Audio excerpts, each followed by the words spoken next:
Alors, pour vérifier le fonds de caisse initial d'une caisse, on va commencer un petit peu par la fin.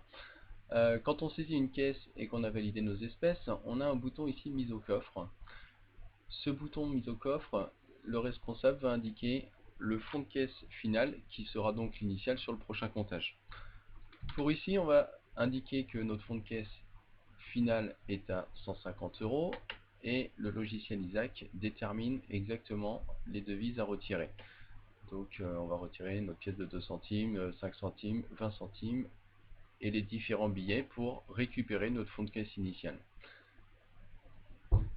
Une fois que c'est envoyé, on va valider notre caisse et là on va pouvoir recompter notre fonds de caisse initial, c'est la partie qui nous intéresse.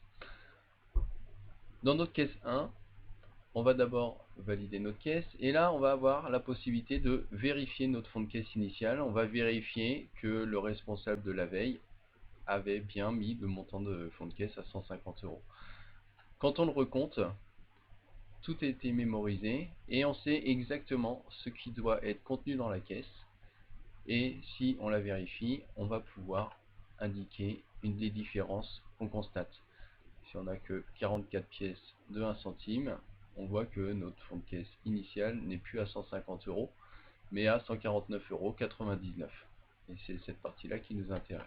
Donc tout est mémorisé sur les comptages de caisse pour pouvoir récupérer les données et recompter en fonction du réel du matin. La caisse est créée et on voit que on devait avoir 150 € au départ et qu'au final on n'a que 149,99 €, donc on a un écart de fonds de caisse de 1 centime.